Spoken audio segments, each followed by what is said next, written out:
Stand-by. 3, 2, 1.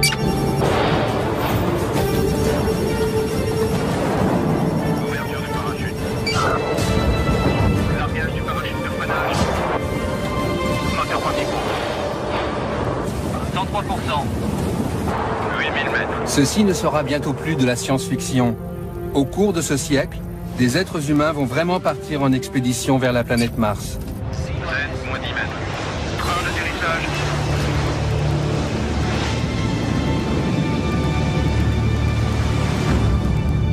Contact.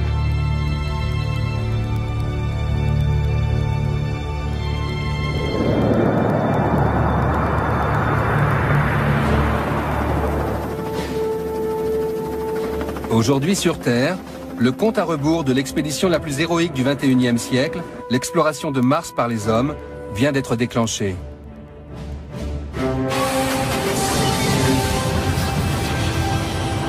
Pour réaliser ce voyage, des défis gigantesques devront être surmontés. On doit inventer des nouveaux matériaux, faire preuve d'une audace technologique sans pareille, construire un vaisseau totalement nouveau, repousser les limites de la médecine et de la biologie, et choisir des ambassadeurs de la planète Terre d'une trempe exceptionnelle. C'est peut-être la dernière grande aventure humaine qui reste à faire. Les risques que ces aventuriers vont prendre pour réaliser le rêve fou de l'exploration de la planète rouge sont considérables. Ces gens vont passer énormément de temps dans l'espace, sans espoir de ravitaillement ni de quelque secours que ce soit. Cette mission permettra peut-être d'élucider la question qui taraude l'humanité. Existe-t-il une vie extraterrestre? Se dire qu'on pourrait soulever une pierre sur Mars et trouver ça, ce serait fantastique. Voici l'histoire du voyage le plus audacieux jamais entrepris par l'humanité.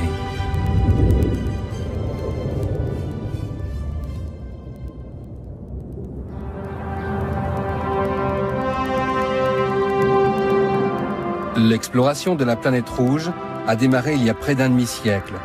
Des dizaines de sondes orbitales et quelques robots de reconnaissance de la surface martienne ont été lancés. Mais les mystères de Mars sont coriaces.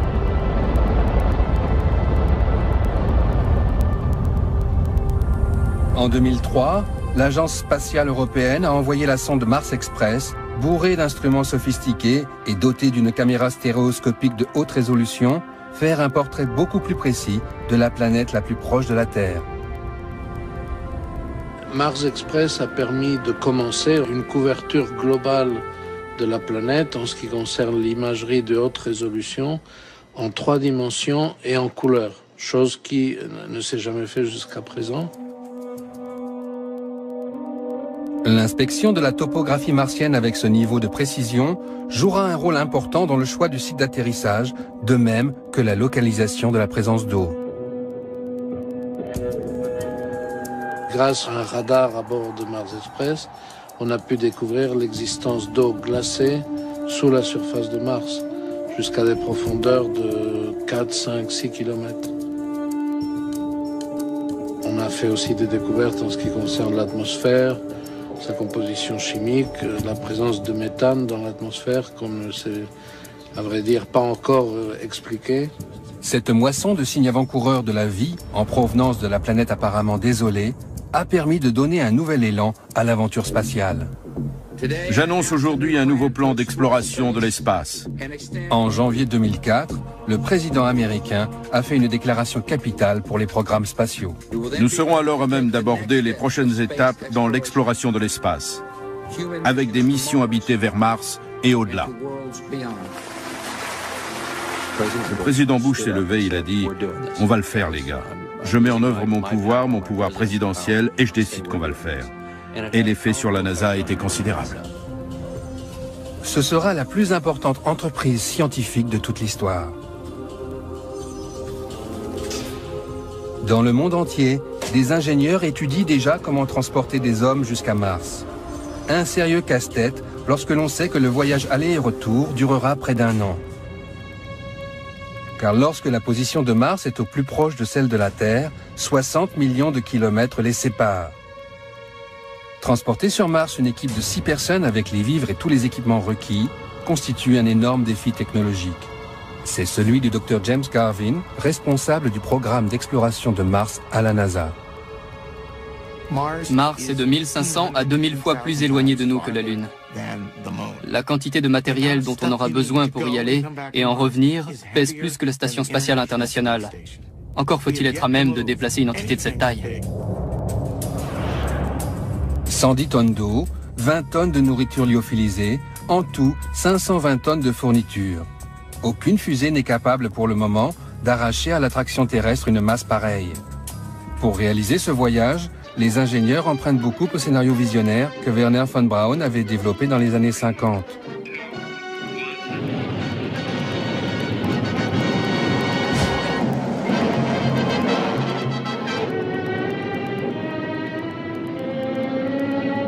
Notamment, l'idée de recourir à de multiples lancements pour acheminer sur l'orbite terrestre les éléments du vaisseau de transfert martien avant de l'assembler et de l'envoyer vers Mars.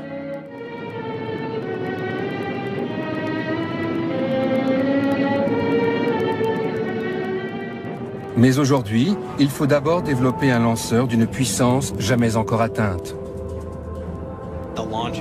Le véhicule de lancement est la clé d'une expédition vers Mars, car c'est une mission qui met en œuvre une masse très importante. Une nouvelle génération de lanceurs, baptisée Ares, est développée par la NASA.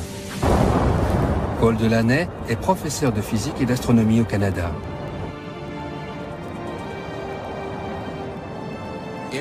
Ares sera le pivot de toute l'opération pour acheminer tous les composants dans l'espace au cours de la préparation du voyage vers Mars. Si Ares ne fonctionne pas bien, alors nous n'irons pas sur Mars. L'étape suivante consistera à construire en orbite le futur vaisseau martien. Des astronautes, aidés par des robots, mettront des mois à assembler ce gigantesque mécano.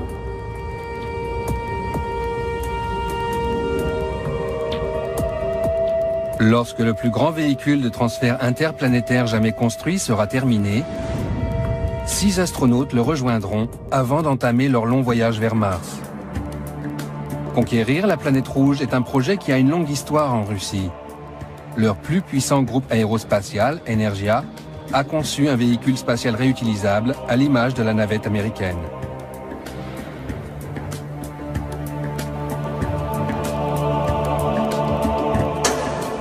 Il s'appelle Clipper. C'est le dernier fleuron de l'aéronautique russe, un pari technologique pour transformer l'espace en banlieue de la Terre. Clipper est doté des caractéristiques de navigation de base, mais comme il a des ailes, c'est un planeur. L'atterrissage sera comparable à celui d'un ULM. Le vaisseau Clipper est destiné à transporter des cosmonautes et des charges en orbite terrestre et à s'arrimer au vaisseau spatial interplanétaire.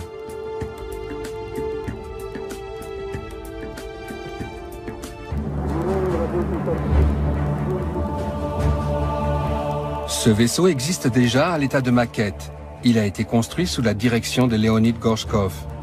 Les techniciens russes peuvent s'appuyer sur une expérience unique en aéronautique, acquise pendant près de 40 ans de vols habités.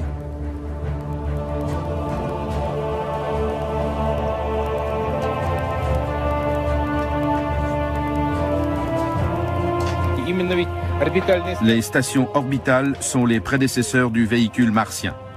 Le véritable vaisseau spatial sera plus grand, mais les structures portantes, les arbres et la forme seront les mêmes.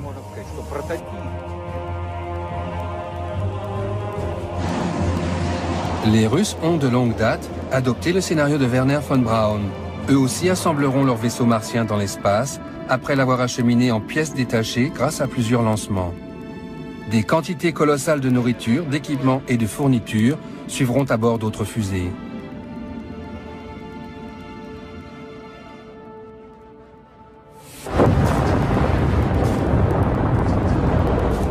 On dit qu'une malédiction plane sur les missions vers la planète rouge. 2 tiers d'entre elles ont échoué. L'échec d'une mission habitée entraînerait la mort de 6 astronautes, un risque que personne ne veut courir.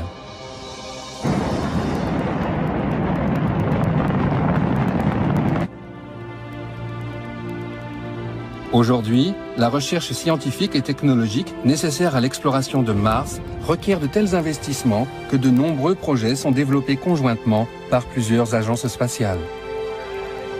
Je pense que cela va donner lieu à une véritable coopération internationale. Je ne crois pas qu'un pays, à lui seul, ait les moyens financiers ou techniques de faire cavalier seul. Ce serait de la pure folie que de vouloir faire bande à part.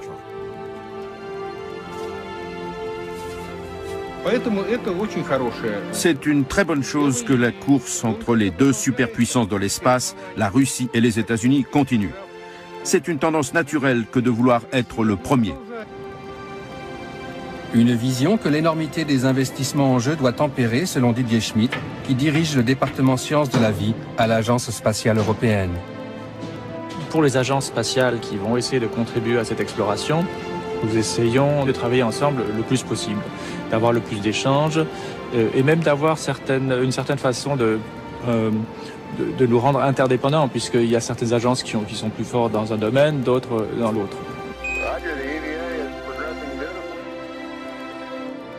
Après avoir remporté la course à la Lune, la NASA a abandonné les vols habités. La dernière mission lunaire remonte à 1972, mais dans la perspective de l'exploration martienne, elle envisage d'y établir un habitat permanent. La Lune est très différente de Mars. Il n'y a pas d'atmosphère. Le sol lunaire est très agressif, c'est comme de la poussière de verre. Mais les opérations développées sur la Lune vont servir pour les opérations pour Mars. On pose d'abord l'habitat ou l'équipage, dans quel ordre on effectue les opérations de SAS, est-ce qu'on cherche plutôt un coin à l'ombre, est-ce qu'on s'enterre en partie. Toutes ces questions à caractère opérationnel sont intéressantes et on peut les résoudre sur la Lune avant d'aller vers Mars. Mais le choix de la fenêtre de tir sera déterminant pour la réussite de la mission. Tout cela est d'une précision inimaginable. On pourrait comparer ça à l'idée d'enfiler une aiguille sur la côte ouest des États-Unis depuis la côte est. Mars et la Terre sont en rotation autour du Soleil, à des vitesses et sur des orbites différentes. Le véhicule martien devra viser une cible mouvante éloignée de dizaines de millions de kilomètres.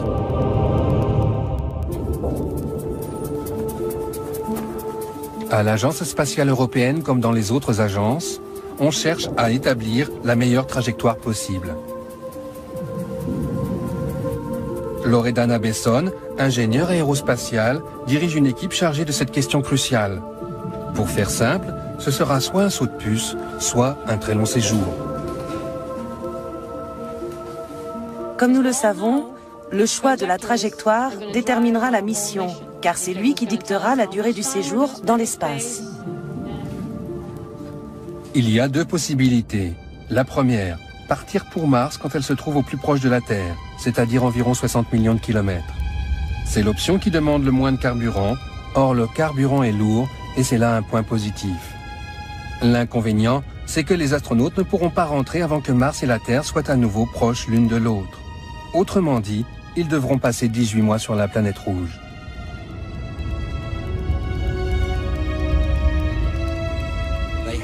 Ils devront attendre que la mécanique céleste se réaligne, si j'ose dire.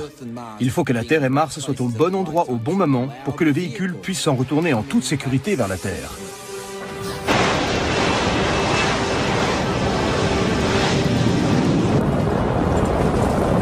Et il y a la deuxième possibilité, une mission plus courte, mais plus risquée. Le vaisseau spatial frôle Vénus et se sert de la gravité de la planète comme d'un lance-pierre, afin d'économiser du carburant. Mais le créneau qui permet de se caler sur Vénus est très bref. Si les astronautes le manquent, ils ne reviendront jamais. Il n'y a rien qui nous ramènera sur Terre. Les planètes se déplacent trop vite et nos fusées sont trop petites. À l'ESA, on pense que la deuxième option est trop risquée. Les astronautes devront donc passer 18 mois sur Mars sans pouvoir modifier la date de leur retour. 2, 1, and liftoff of Space Shuttle Discovery, beginning America's... La première phase de toutes les missions, le décollage, est essentielle. C'est la poussée développée par le lanceur qui arrache la fusée à l'attraction terrestre. Les moteurs qui permettent cette poussée utilisent la propulsion chimique et consomment des tonnes de carburant. Or, dans l'espace, le poids est l'ennemi numéro 1. Stan Borowski, ingénieur à la NASA, travaille sur un système de propulsion nucléaire qui offrirait l'avantage d'éliminer les problèmes de masse causés par les propulseurs conventionnels. L'avantage du nucléaire, c'est qu'il est 2 fois plus performant que les meilleures fusées à propulsion chimique. C'est-à-dire qu'il faut moins de carburant et moins de lanceurs lourds. Sur le papier, l'hypothèse est séduisante. Moins de rotation entre la Terre et l'orbite où on doit assembler le vaisseau représente beaucoup d'économies. Si on envisage une exploration spatiale durable, la propulsion nucléaire représente sur le long terme une solution plus efficace, surtout si l'on veut ouvrir le système solaire à l'humanité. Mars 1, prêt pour injection transmartienne. Reçu. Prêt pour la mise à feu. Quelques jours après avoir quitté l'orbite terrestre, le premier équipage en route pour Mars dépassera la frontière, au-delà de laquelle jamais aucun être humain ne s'est aventuré. Les astronautes qui étaient sur la Lune n'étaient qu'à quelques heures de la Terre si, à un moment donné, ils devaient interrompre leur mission et décider de rentrer. Mais on ne peut pas, en partance vers Mars, au milieu du voyage, se dire « j'arrête, je fais demi-tour là, maintenant, et je commence à prendre de la vitesse pour revenir ». C'est pas possible. Si la moindre panne survient, l'équipage disparaîtra à tout jamais dans les profondeurs de l'espace. L'histoire de l'exploration spatiale est marquée par plusieurs tragédies. Celle survenue à la navette spatiale Challenger en 1986 a frappé tous les esprits. On a vu malheureusement 2 accidents de la navette américaine. C'est une réalité. Plus la technologie avance, plus les choses sont compliquées et une mission martienne est extrêmement compliquée. Plus on ajoute des tout petits risques un peu partout, mais quand vous les mettez ensemble, grosso modo, on admet aujourd'hui qu'un risque d'aller-retour sur Mars est entre 1 et 2%. Ça n'est pas négligeable, mais c'est exactement le risque que prennent tous les pilotes de chasse tous les jours quand ils vont aller faire leurs exercices. De nombreux astronautes ont payé de leur vie l'exploration de l'espace. Et les experts redoutent que l'aventure vers Mars connaisse elle aussi des tragédies. Rétrospectivement, on peut estimer qu'Apollo avait une chance sur 10 de réussir. Dans le cas d'une mission martienne, ce sont plutôt les probabilités d'échec qui sont de 1 sur 10, voire 1 sur 5. La durée du voyage vers Mars représente à elle seule un facteur de risque inédit. Plus vous restez longtemps dans l'espace, plus le risque d'avoir à un moment donné la météorite qui fait un trou dans la coque du vaisseau est important, plus le risque de panne est élevé. Une voiture, elle finit par tomber en panne au bout d'un moment. C'est pareil dans l'espace. Cependant, l'un des plus grands dangers qui guettent la mission est lié au confinement et à la promiscuité auxquels seront soumis les astronautes pendant l'expédition.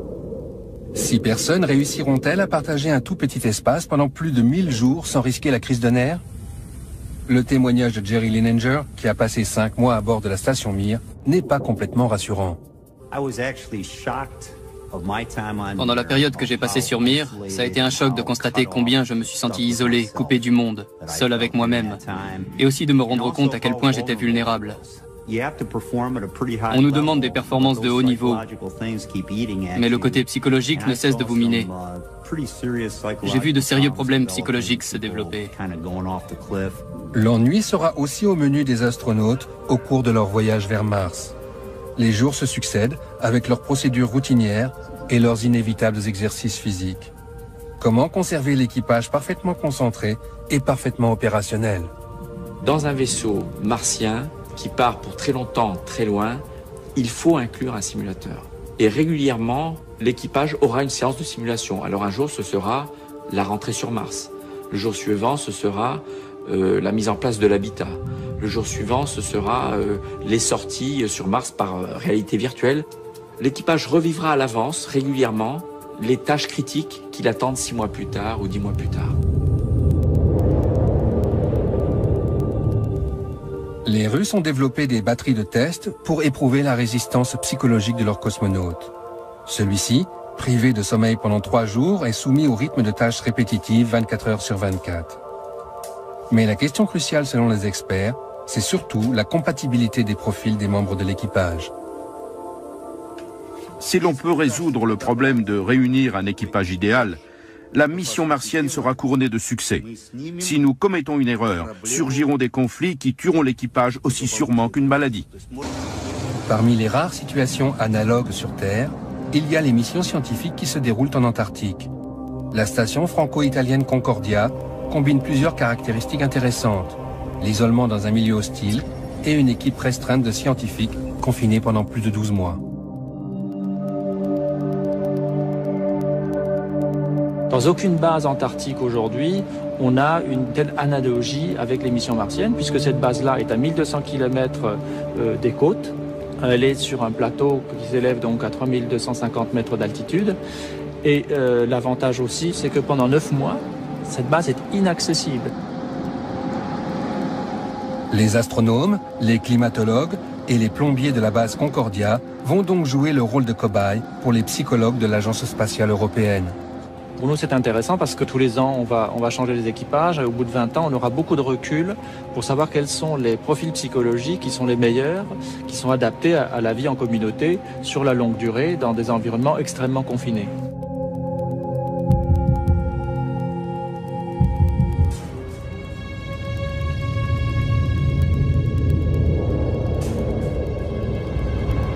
Si les menaces d'ordre psychologique sont sérieuses, les conséquences d'un aussi long séjour en apesanteur sont dévastatrices pour le corps.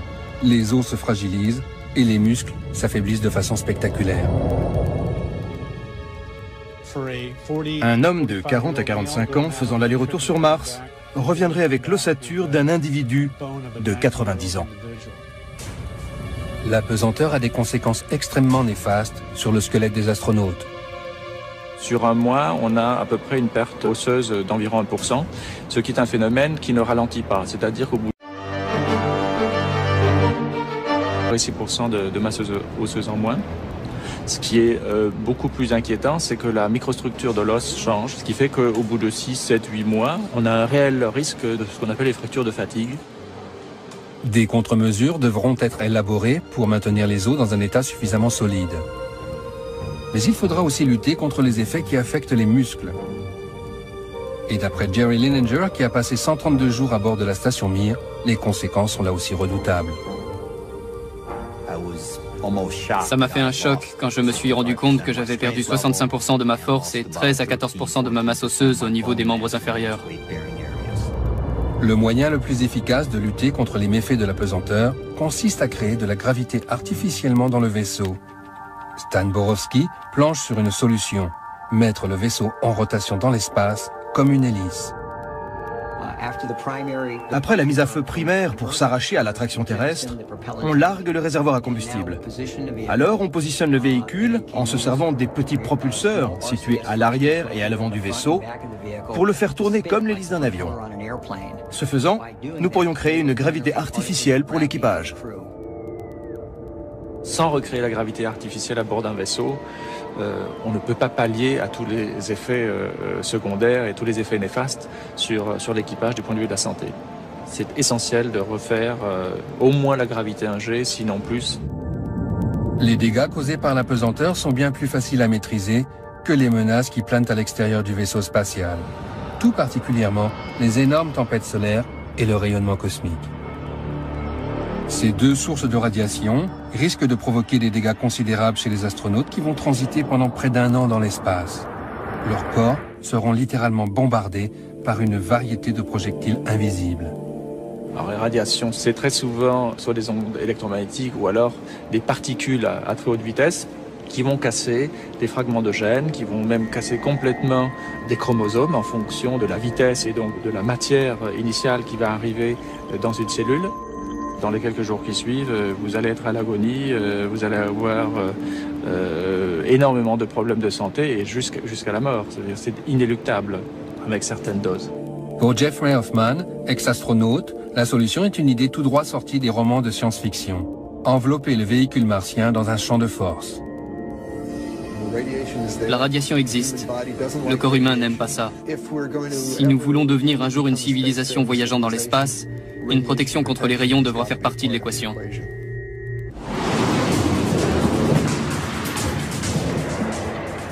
Quels seront les candidats prêts à affronter les dangers de cette nouvelle aventure spatiale? Des pilotes de chasse comme autrefois? Pas sûr qu'un accro à l'adrénaline ait le profil requis pour une mission d'exploration de 2 ans et demi. Les premiers équipages iront là où l'homme n'est jamais allé auparavant. Donc ce seront plus des explorateurs que des opérateurs. Ils devront être opérateurs forcément pour savoir gérer leur vaisseau, pour savoir le mettre en œuvre, savoir contrôler certains processus de régulation, de température, de pression, etc. La plupart des agences spatiales comptent envoyer des équipages mixtes pour cette odyssée au long cours. Un équipage comptant des femmes est presque unanimement considéré comme plus stable.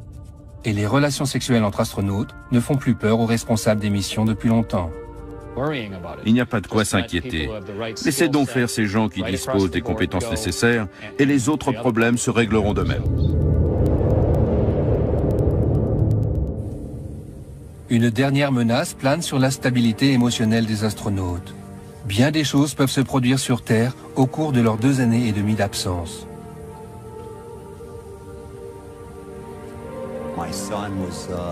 Mon fils avait un peu plus d'1 an et demi. Ma femme était enceinte. Et la question qui se pose, c'est « Et s'il arrivait quelque chose à votre famille sur Terre? Est-ce qu'on va vous envoyer un message vous annonçant que vous avez perdu votre fils ?» Ce serait dur. J'en ai la gorge serrée rien que d'y penser. À mesure que le vaisseau s'éloigne de la Terre, les astronautes ne peuvent plus compter que sur eux-mêmes. Aujourd'hui, autour de la Terre, à bord de la Station Spatiale Internationale, où les astronautes qui étaient sur la Lune, à 1 seconde près, peuvent poser une question et avoir dans la foulée la réponse. Il peut y avoir un échange. Alors que l'équipage qui partira vers Mars lancera comme ça, dans le vide, une question, et il faudra attendre parfois jusqu'à 40 minutes la réponse.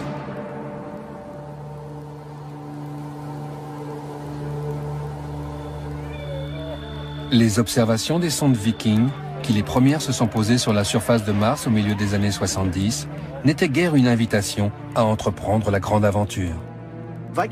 Viking a mené des expériences pour déterminer la présence de vie, c'est-à-dire de vie microbienne.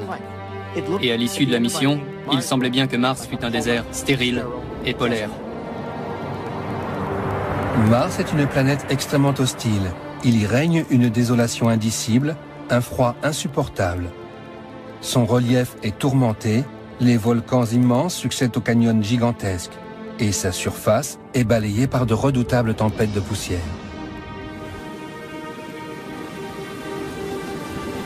De monstrueux tourbillons de poussière s'élancent jusqu'à 80 km dans l'atmosphère.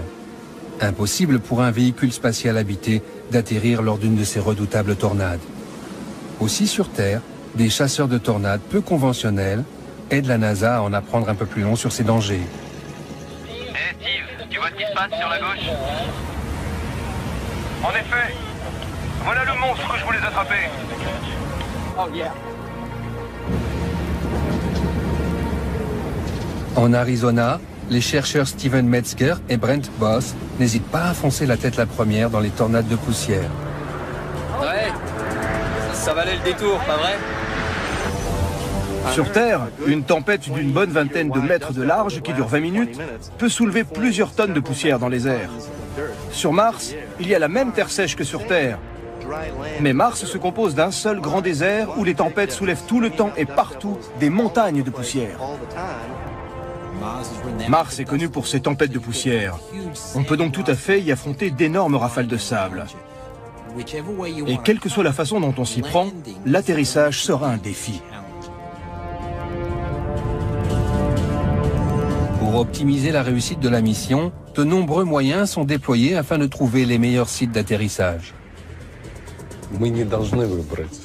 Nous devons choisir le site d'atterrissage des missions habitées avec une grande précision. Il faut opter pour un site sûr et susceptible de convenir aux futurs vols et atterrissages. Nous devons commencer par examiner l'histoire hydrométrique et la possibilité de vie aujourd'hui et dans le passé. Tels sont les critères qui vont déterminer le choix d'un lieu d'atterrissage. D'autres repérages sont prévus pour affiner la sélection des sites d'atterrissage du premier vaisseau humain sur la planète rouge. Si ExoMars parvient à échapper à la malédiction des missions martiennes, elle promènera un véritable laboratoire à 6 roues, capable de partir à la recherche de la vie.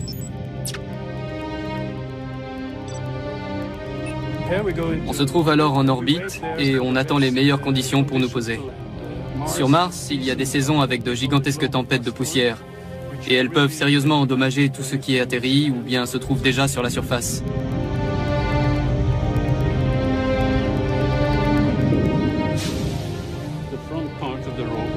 La partie avant du rover est un vrai laboratoire scientifique, avec des instruments sophistiqués fournis par des scientifiques du monde entier, pas seulement des Européens. Ces instruments peuvent analyser directement des échantillons pour voir s'il y a des acides aminés ou des traces de ce qu'on appelle sur Terre la vie. Pour la mission habitée sur Mars, savoir où atterrir est une question cruciale, mais pas aussi cruciale que l'atterrissage lui-même. Le module d'atterrissage doit se séparer du véhicule principal qui, lui, reste en orbite. Les astronautes affrontent alors la partie la plus dangereuse de toute la mission. Traverser l'atmosphère martienne et se poser avec succès. Plusieurs raisons font qu'il est difficile d'atterrir sur Mars. D'abord, nous avons une atmosphère vaste mais raréfiée par rapport à celle de la Terre et obéissant à une dynamique bien à elle. Aujourd'hui, si des hommes ou même des machines se rendent sur Mars, ce sont les derniers 100 km qui sont les plus périlleux. Une fois la descente amorcée, c'est le saut dans l'inconnu. Dans moins de 6 minutes, ou bien l'équipage aura atterri sain et sauf, ou bien il aura péri. Le module d'atterrissage est protégé par un bouclier thermique qui va contribuer à le ralentir, mais surtout à l'empêcher de se consumer. On ne fait rien d'autre que de trouer le ciel de Mars, ce qui ionise l'atmosphère au fur et à mesure qu'on la traverse, d'où un chemin de gaz ionisé et brûlé. Une fois entré dans l'atmosphère, l'atterrisseur largue sa coquille protectrice. Ces 60 tonnes filent à toute allure dans l'atmosphère martienne. 8000 mètres. La NASA teste un bouclier thermique gonflable pour éviter aux astronautes de périr carbonisés au moment de leur entrée dans l'atmosphère martienne.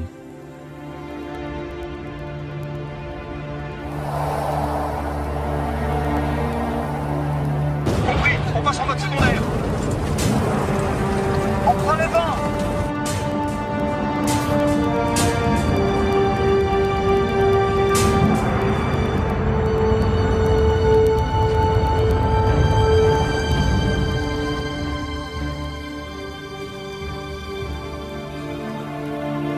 La nouvelle de l'atterrissage mettra plus d'une dizaine de minutes avant de parvenir au contrôle sol. En fait, nous devrons fonctionner hors circuit, ce qui signifie que les contacts avec la Terre, Houston, l'Europe ou qui que ce soit ne nous seront d'aucune aide. Nous serons livrés à nous-mêmes. Vous avez le feu vert pour la sortie. Reçu, j'abaisse la poignée.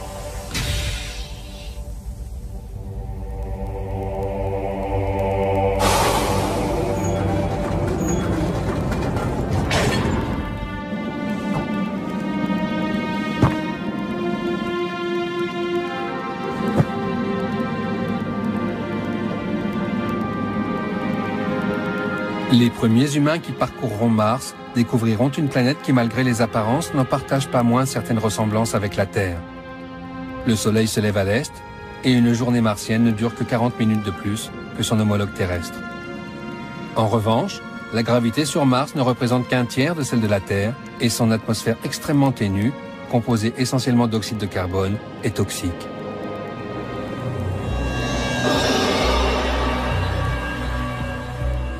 Lorsque les astronautes quitteront la protection de leur base, ils feront face aux redoutables conditions de l'atmosphère martienne. Sans un scaphandre approprié, ils ne survivront ni à l'atmosphère toxique, ni au froid. Pour travailler dans cet environnement hostile, ils devront être équipés d'une super combinaison de l'espace. La mobilité et la flexibilité sont les grands défis que nous devrons relever. Et j'y ajouterai celui du poids, car il est étroitement lié à cette problématique. Ce scaphandre est un bijou composé de 20 000 pièces, permettant aux astronautes la plus grande liberté de mouvement.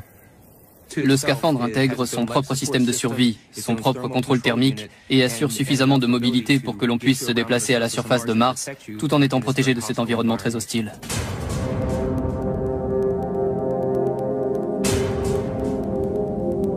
La mission principale des astronautes consistera à partir à la recherche de traces de vie. En étudiant des milieux extrêmes sur Terre, les scientifiques cherchent à les aider. À certains égards, le cœur du désert d'Atacama, au Chili, ressemble à la désolation qui règne sur Mars. Sur Terre, nous trouvons de petites oasis de mort sur une planète vivante. Sur Mars, on cherchera de petites oasis de vie sur une planète morte. Chris McKay est un exobiologiste qui cherche à comprendre comment la vie parvient à se maintenir dans des conditions extrêmes. Dans cet univers ultra-désertique, il a découvert de la vie microbienne et il espère que cela aidera les astronautes lors de leurs recherches sur Mars. Les gens se sont dit, si la vie est tellement riche sur Terre et existe dans des endroits aussi difficiles où auparavant personne ne pensait que ça pouvait exister, pourquoi pas sur Mars après tout? Les envoyés des terriens disposeront d'instruments robotisés pour détecter la moindre trace de vie dans le sol martien. Mais depuis qu'on a découvert que certaines bactéries se nourrissent de roches, on imagine que la vie s'est peut-être réfugiée au fond d'immenses tunnels de lave. Si l'on trouve de la vie sur Mars, cela risque de poser un nouveau problème. Que faire si l'un de ces microbes s'avère dangereux, voire mortel pour les humains? Que se passera-t-il si un agent pathogène martien est rapporté sur Terre? John Rummel, exobiologiste à la NASA, veille sur la sécurité sanitaire des terriens.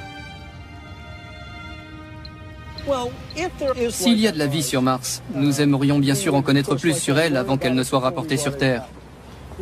Il y a peu de chances pour que cela soit un risque pathogène pour les humains, mais il pourrait s'agir d'un microbe que notre système immunitaire ne sache pas reconnaître, ou de quelque chose qui pose problème à l'environnement. C'est pourquoi nous tenons à ce que ces choses-là soient rapportées en toute sécurité. Afin d'éviter toute contamination, les astronautes devront observer une période de quarantaine à leur retour de Mars, comme les héros de la conquête de la Lune l'ont fait avant eux. Après 2 ans et demi loin de leur famille, il leur faudra tenir bon encore quelques temps dans une unité de confinement. Qui dit trace de vie sur une autre planète, ça veut dire quelque chose qu'on ne connaît, mais alors pas du tout. On ne sait pas quel est le danger, mais on a la quasi-certitude qu'il y a un danger.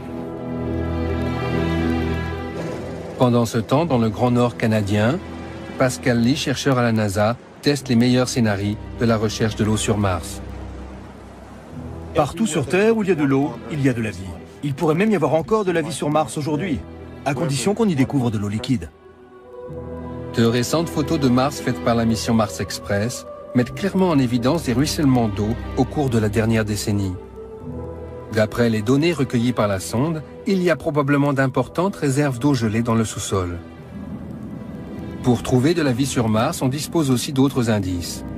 Ainsi, il y a 23 millions d'années, un astéroïde géant s'est fracassé sur l'île de Devon dans le Grand Nord canadien. La collision a créé un gigantesque cratère en pulvérisant et projetant des millions de tonnes de roches alentour.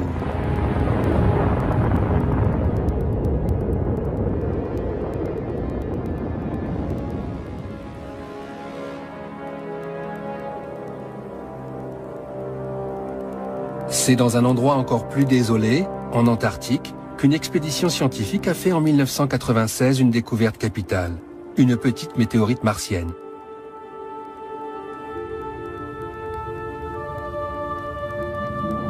À l'intérieur, d'infimes traces que certains chercheurs considèrent comme des empreintes de bactéries martiennes. Une polémique entoure ces microscopiques alignements de minéraux, mais ils ont indiscutablement relancé la spéculation sur une vie extraterrestre.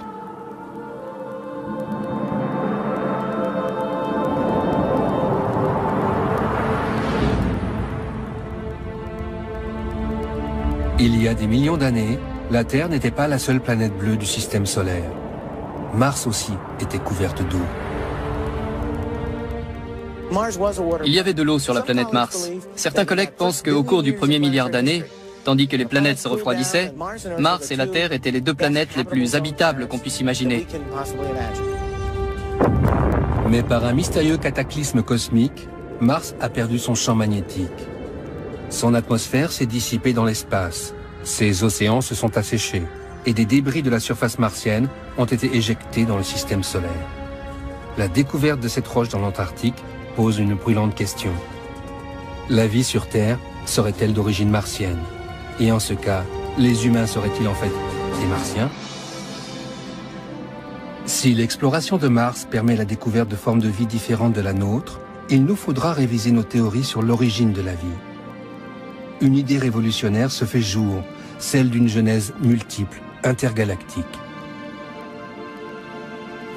Ce que nous espérons trouver sur Mars, ce sont des traces de vie qui ont leur propre origine. Nous saurons alors que dans notre système solaire, la vie a pu éclore 2 fois. Et si elle a éclos 2 fois dans notre jardin, alors la galaxie doit regorger de vie. Se dire qu'on pourrait soulever une pierre sur Mars et trouver ça, ce serait fantastique.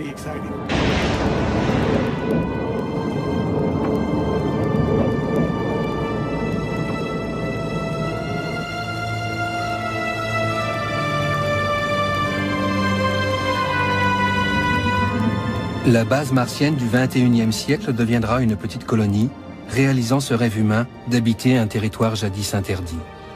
Ce premier voyage sera peut-être le premier pas vers une occupation humaine de Mars. La science moderne rêve de pouvoir faire reverdir la planète rouge. C'est un sérieux défi. Un jour viendra où peut-être nous devrons fuir la Terre. C'est que si une comète ou un astéroïde nous fonce dessus maintenant, on ne sera pas plus avancé que les dinosaures. Tout ce qu'on pourra faire, c'est regarder ce qui nous arrive avec un air idiot.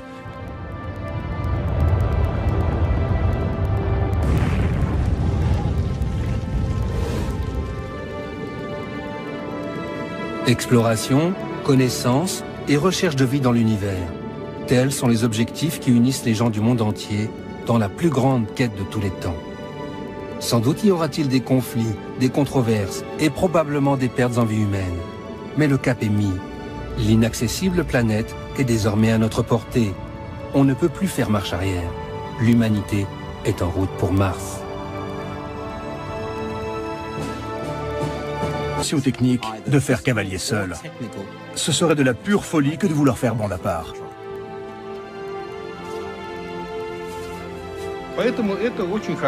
C'est une très bonne chose que la course entre les 2 superpuissances de l'espace, la Russie et les États-Unis, continue. C'est une tendance naturelle que de vouloir être le premier. Une vision que l'énormité des investissements en jeu doit tempérer, selon Didier Schmidt, qui dirige le département sciences de la vie à l'Agence spatiale européenne.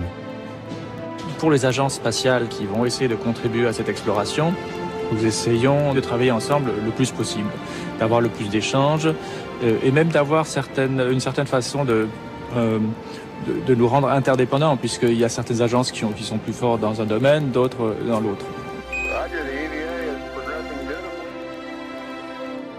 Après avoir remporté la course à la Lune, la NASA a abandonné les vols habités. La dernière mission lunaire remonte à 1972, mais dans la perspective de l'exploration martienne, elle envisage d'y établir un habitat permanent. La Lune est très différente de Mars. Il n'y a pas d'atmosphère. Le sol lunaire est très agressif, c'est comme de la poussière de verre. Mais les opérations développées sur la Lune vont servir pour les opérations pour Mars. On pose d'abord l'habitat ou l'équipage, dans quel ordre on effectue les opérations de SAS, est-ce qu'on... Une vision que l'énormité des investissements en jeu doit tempérer, selon Didier Schmidt, qui dirige le département sciences de la vie à l'Agence spatiale européenne. Pour les agences spatiales qui vont essayer de contribuer à cette exploration, nous essayons de travailler ensemble le plus possible, d'avoir le plus d'échanges et même d'avoir une certaine façon de nous rendre interdépendants, puisqu'il y a certaines agences qui sont plus fortes dans un domaine, d'autres dans l'autre. Après avoir remporté la course à la Lune, la NASA a abandonné les vols habités. La dernière mission lunaire remonte à 1972, mais dans la perspective de l'exploration martienne, elle envisage d'y établir un habitat permanent.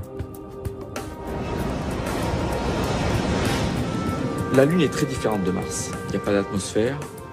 Le sol lunaire est très agressif, c'est comme de la poussière de verre. Mais les opérations développées sur la Lune vont servir pour les opérations pour Mars. On pose d'abord l'habitat ou l'équipage, dans quel ordre on effectue les opérations de SAS, est-ce qu'on cherche plutôt un coin à l'ombre, est-ce qu'on s'enterre en partie, toutes ces questions à caractère opérationnel sont intéressantes et on peut les résoudre sur la Lune avant d'aller vers Mars. Mais le choix de la fenêtre de tir sera déterminant pour la réussite de la mission. Tout cela est d'une précision inimaginable. On pourrait comparer ça à la première dans les tornades de poussière. Ouais, Ça valait le détour, pas vrai? Sur Terre, une tempête d'une bonne vingtaine de mètres de large qui dure 20 minutes peut soulever plusieurs tonnes de poussière dans les airs. Sur Mars, il y a la même terre sèche que sur Terre. Mais Mars se compose d'un seul grand désert où les tempêtes soulèvent tout le temps et partout des montagnes de poussière. Mars est connu pour ses tempêtes de poussière. On peut donc tout à fait y affronter d'énormes rafales de sable. Et quelle que soit la façon dont on s'y prend, l'atterrissage sera un défi. Pour optimiser la réussite de la mission, de nombreux moyens sont déployés afin de trouver les meilleurs sites d'atterrissage. Nous devons choisir le site d'atterrissage des missions habitées avec une grande précision. Il faut opter pour un site sûr et susceptible de convenir aux futurs vols et atterrissages. Nous devons commencer par examiner l'histoire hydrométrique et la possibilité de vie aujourd'hui et dans le passé. Tels sont les critères qui vont déterminer le choix d'un lieu d'atterrissage. D'autres repérages sont prévus pour affiner la sélection des sites d'atterrissage du premier vaisseau humain sur la planète rouge. Si ExoMars parvient à échapper à la malédiction des missions martiennes, elle promènera un véritable laboratoire à 6 roues, capable de partir à la recherche de la vie.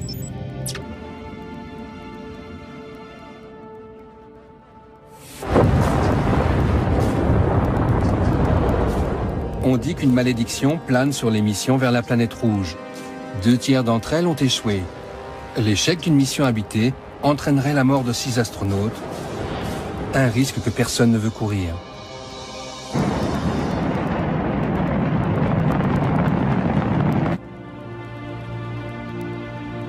Aujourd'hui, la recherche scientifique et technologique nécessaire à l'exploration de Mars requiert de tels investissements que de nombreux projets sont développés conjointement par plusieurs agences spatiales. Je pense que cela va donner lieu à une véritable coopération internationale. Je ne crois pas qu'un pays, à lui seul, ait les moyens financiers ou techniques de faire cavalier seul. Ce serait de la pure folie que de vouloir faire bande à part.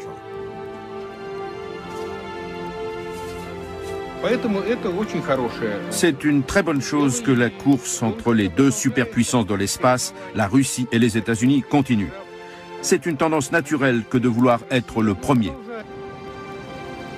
Une vision que l'énormité des investissements en jeu doit tempérer, selon Didier Schmidt, qui dirige le département sciences de la vie à l'Agence spatiale européenne.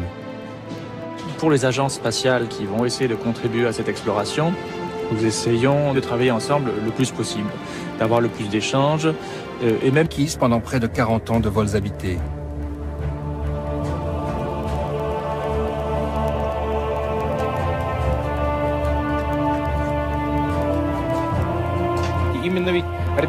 Les stations orbitales sont les prédécesseurs du véhicule martien. Le véritable vaisseau spatial sera plus grand, mais les structures portantes, les arbres et la forme seront les mêmes.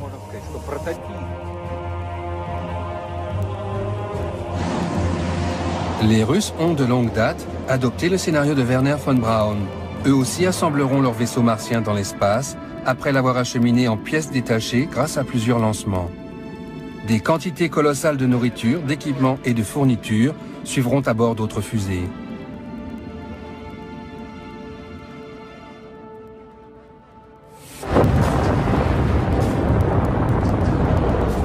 On dit qu'une malédiction plane sur les missions vers la planète rouge. 2 tiers d'entre elles ont échoué. L'échec d'une mission habitée entraînerait la mort de 6 astronautes, un risque que personne ne veut courir.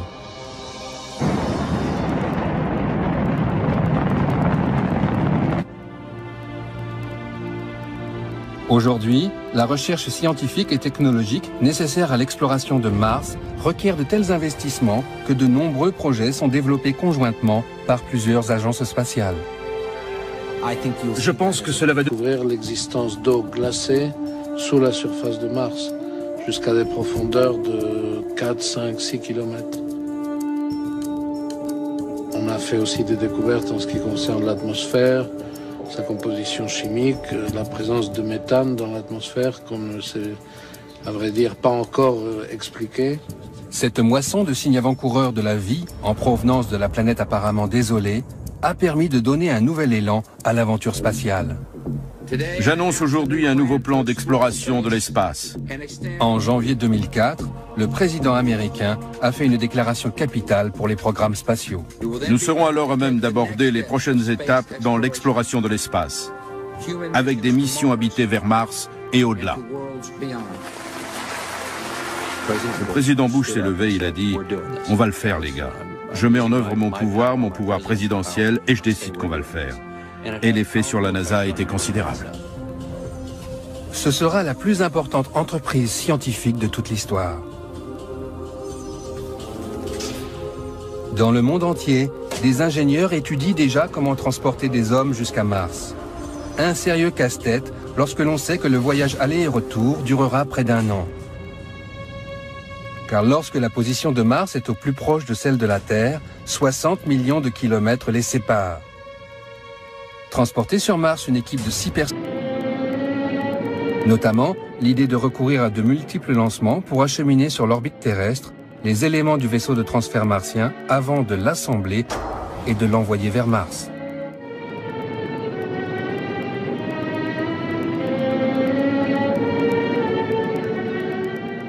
Mais aujourd'hui, il faut d'abord développer un lanceur d'une puissance jamais encore atteinte. Le véhicule de lancement est la clé d'une expédition vers Mars, car c'est une mission qui met en œuvre une masse très importante. Une nouvelle génération de lanceurs, baptisée Ares, est développée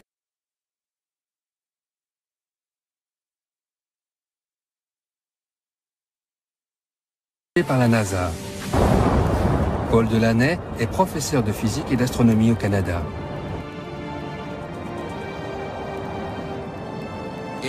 Ares sera le pivot de toute l'opération pour acheminer tous les composants dans l'espace au cours de la préparation du voyage vers Mars. Si Ares ne fonctionne pas bien, alors nous n'irons pas sur Mars. L'étape suivante consistera à construire en orbite le futur vaisseau martien. Des astronautes, aidés par des robots, mettront des mois à assembler ce gigantesque mécano.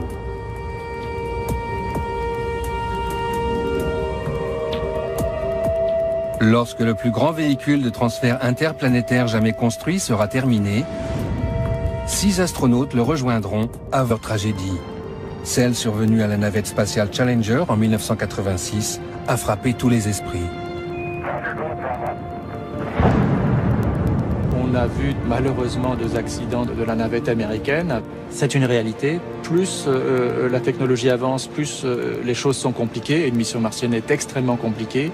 Plus on ajoute des tout petits risques un peu partout, mais quand vous les mettez ensemble, grosso modo, on admet aujourd'hui qu'un risque d'aller-retour sur Mars est entre 1 et 2%.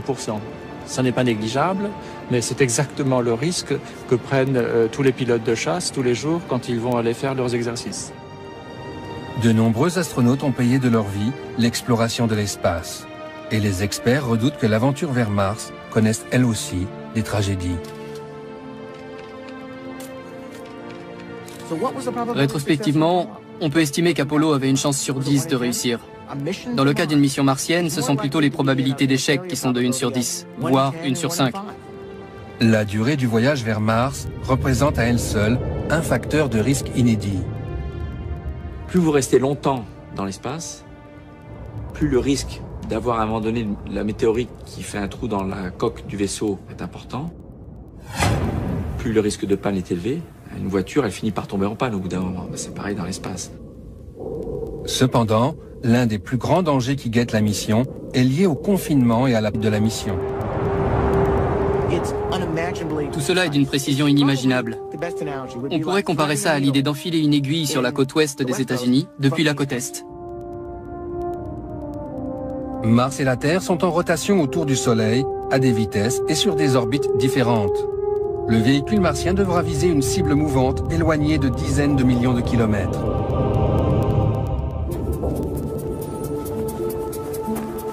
À l'Agence spatiale européenne comme dans les autres agences, on cherche à établir la meilleure trajectoire possible. Loredana Besson, ingénieure aérospatiale, dirige une équipe chargée de cette question cruciale. Pour faire simple, ce sera soit un saut de puce, soit un très long séjour. Comme nous le savons, le choix de la trajectoire déterminera la mission, car c'est lui qui dictera la durée du séjour dans l'espace. Il y a deux possibilités. La première, partir pour Mars quand elle se trouve au plus proche de la Terre, c'est-à-dire environ 60 millions de kilomètres. C'est l'option qui demande le moins de carburant, or le carburant est lourd et c'est là un point positif. L'inconvénient, c'est que les astronautes ne pourront pas rentrer avant que Mars et la Terre soient à nouveau proches l'une de l'autre. Autrement dit, ils devront passer 18 mois sur la planète rouge. C'est une tendance naturelle que de vouloir être le premier. Une vision que l'énormité des investissements en jeu doit tempérer, selon Didier Schmidt, qui dirige le département sciences de la vie à l'Agence spatiale européenne. Pour les agences spatiales qui vont essayer de contribuer à cette exploration, nous essayons de travailler ensemble le plus possible, d'avoir le plus d'échanges et même d'avoir une certaine façon de nous rendre interdépendants, puisqu'il y a certaines agences qui sont plus fortes dans un domaine, d'autres dans l'autre. Après avoir remporté la course à la Lune, la NASA a abandonné les vols habités. La dernière mission lunaire remonte à 1972, mais dans la perspective de l'exploration martienne, elle envisage d'y établir un habitat permanent. La Lune est très différente de Mars. Il n'y a pas d'atmosphère. Le sol lunaire est très agressif, c'est comme de la poussière de verre. Mais les opérations développées sur la Lune vont servir pour les opérations pour Mars. On pose d'abord l'habitat ou l'équipage, dans quel ordre on effectue les opérations de SAS, est-ce qu'on cherche plutôt un coin à l'ombre, est-ce qu'on s'enterre en partie. Toutes ces questions à caractère opérationnel sont intéressantes et on peut les résoudre sur la Lune avant d'aller vers Mars. Mais le choix de la fenêtre de tir sera déterminant pour la réussite de la mission. Tout cela est expédition vers la planète Mars. Moins 10 mètres. Prends l'atterrissage.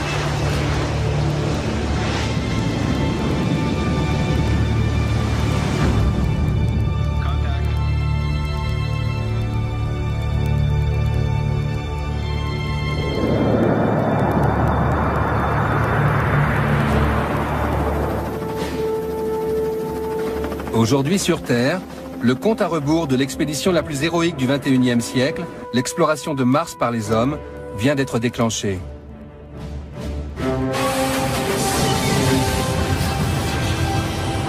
Pour réaliser ce voyage, des défis gigantesques devront être surmontés. On doit inventer des nouveaux matériaux, faire preuve d'une audace technologique sans pareille, construire un vaisseau totalement nouveau, repousser les limites de la médecine et de la biologie, et choisir des ambassadeurs de la planète Terre d'une trempe exceptionnelle.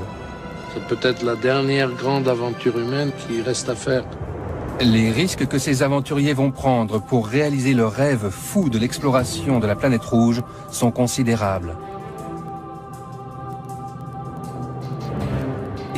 Ces gens vont passer énormément de temps dans l'espace, sans espoir de ravitaillement ni de quelque secours que ce soit. Cette mission permettra peut-être d'élucider la question qui taraude l'humanité. Existe-t-il une vie extraterrestre? Se dire qu'on pourrait soulever une de température, de pression, etc. La plupart des agences spatiales comptent envoyer des équipages mixtes pour cette odyssée au long cours. Un équipage comptant des femmes est presque unanimement considéré comme plus stable.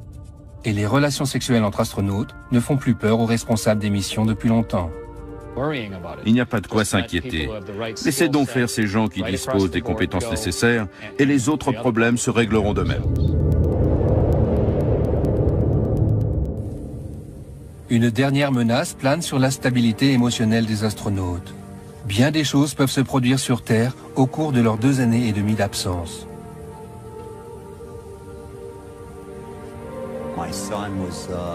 Mon fils avait un peu plus d'1 an et demi. Ma femme était enceinte.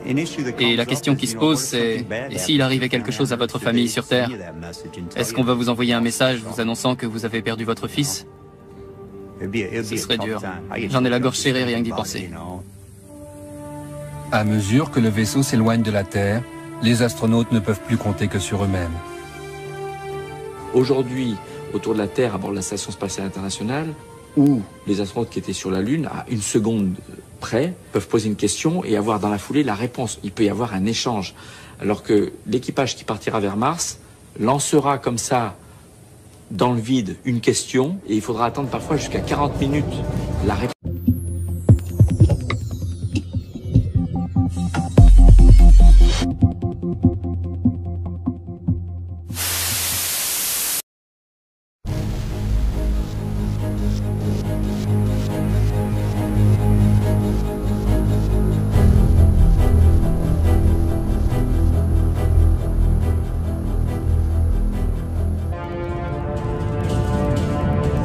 Pour optimiser la réussite de la mission, de nombreux moyens sont déployés afin de trouver les meilleurs sites d'atterrissage.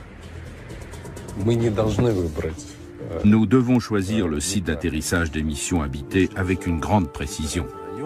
Il faut opter pour un site sûr et susceptible de convenir aux futurs vols et atterrissages.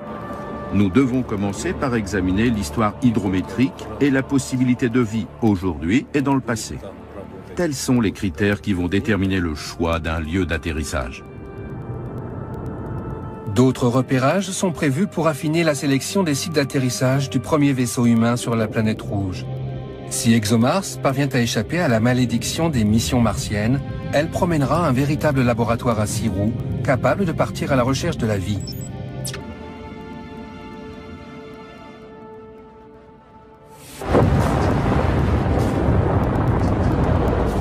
On dit qu'une malédiction plane sur les missions vers la planète rouge.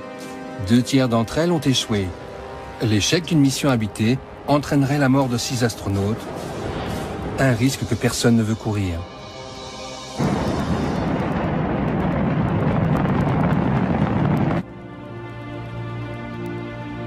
Aujourd'hui, la recherche scientifique et technologique nécessaire à l'exploration de Mars requiert de tels investissements que de nombreux projets sont développés conjointement par plusieurs agences spatiales. Je pense que cela va donner lieu à une véritable coopération internationale. Je ne crois pas qu'un pays, à lui seul, ait les moyens financiers ou techniques de faire cavalier seul. Ce serait de la pure folie que de vouloir faire bande à part.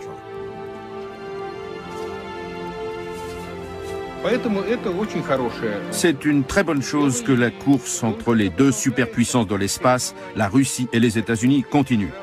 C'est une tendance naturelle que de vouloir être le premier. Une vision que l'énormité des investissements en jeu doit tempérer, selon Didier Schmidt, qui dirige le département sciences de la vie à l'Agence spatiale européenne. Pour les agences spatiales qui vont essayer de contribuer à cette exploration, nous essayons de travailler ensemble le plus possible, d'avoir le plus d'échanges et même acquise pendant près de 40 ans de vols habités.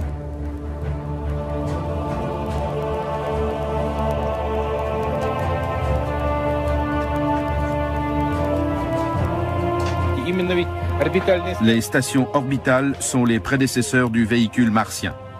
Le véritable vaisseau spatial sera plus grand, mais les structures portantes, les arbres et la forme seront les mêmes.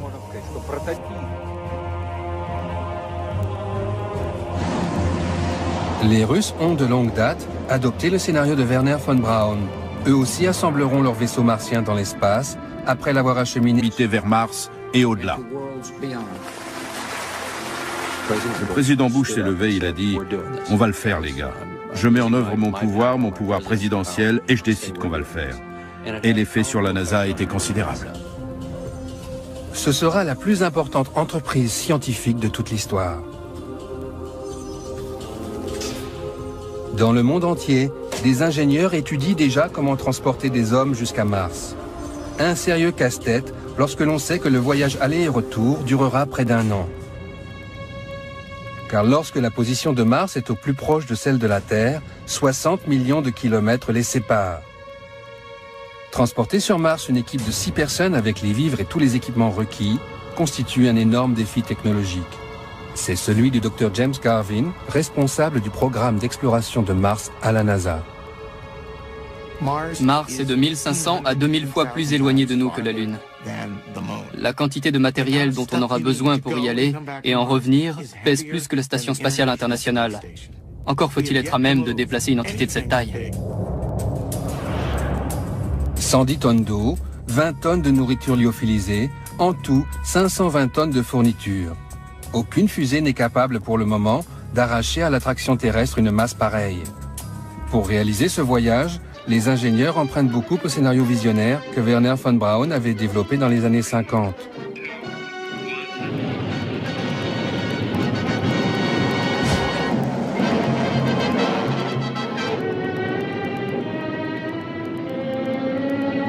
Notamment, l'idée de recourir à de multiples lancements pour acheminer sur l'orbite terrestre les éléments du vaisseau de transfert martien avant de l'assembler et de l'envoyer vers Mars.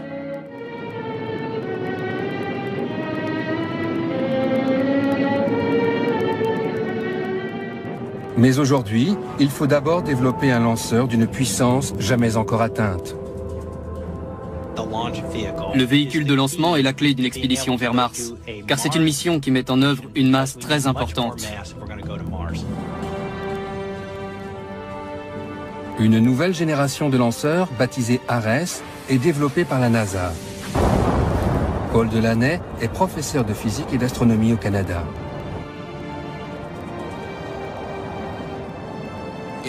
Ares sera le pivot de toute l'opération pour acheminer tous les composants dans l'espace au cours de la préparation du voyage vers Mars. Si Ares ne fonctionne pas bien, alors nous n'irons pas sur Mars.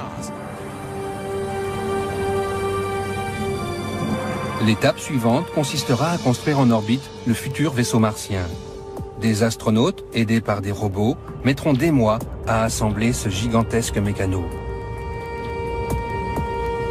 Des découvertes en ce qui concerne l'atmosphère, sa composition chimique, la présence de méthane dans l'atmosphère, comme ne s'est, à vrai dire, pas encore expliqué. Cette moisson de signes avant-coureurs de la vie, en provenance de la planète apparemment désolée, a permis de donner un nouvel élan à l'aventure spatiale.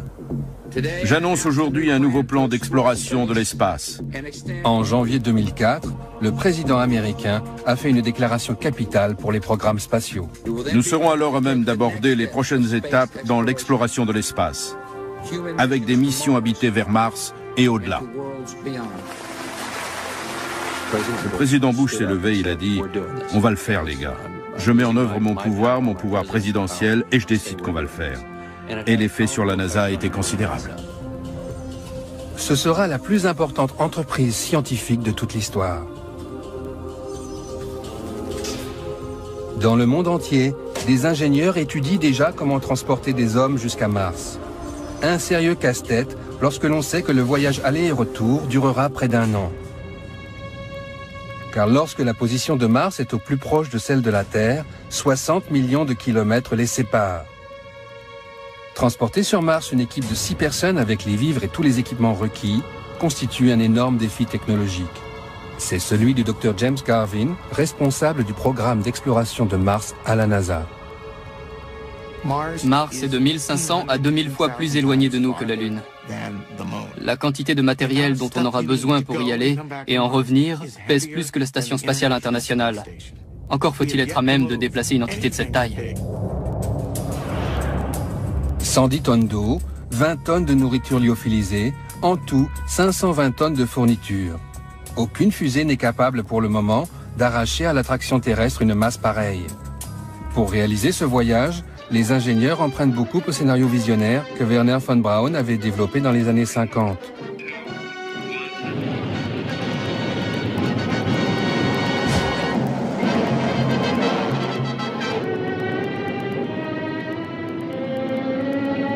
Notamment, l'idée de recourir à de multiples lancements pour acheminer sur l'orbite terrestre les éléments du vaisseau de transfert martien avant de l'assembler et de l'envoyer vers Mars.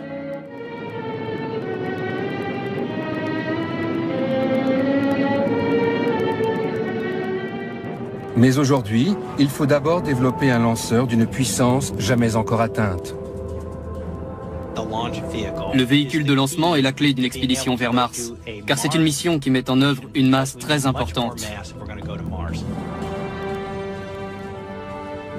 Une nouvelle génération de lanceurs, baptisée Ares, est développée par la NASA.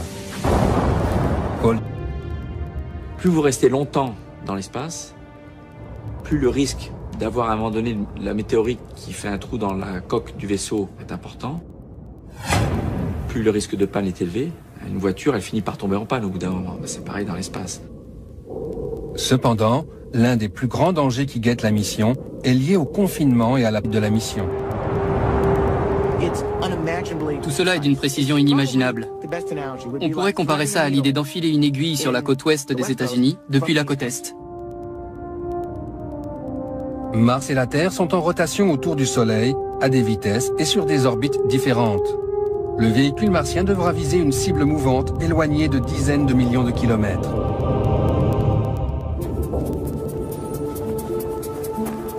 À l'Agence spatiale européenne comme dans les autres agences, on cherche à établir la meilleure trajectoire possible. Loredana Besson, ingénieure aérospatiale, dirige une équipe chargée de cette question cruciale. Pour faire simple, ce sera soit un saut de puce, soit un très long séjour. Comme nous le savons, le choix de la trajectoire déterminera la mission, car c'est lui qui dictera la durée du séjour dans l'espace.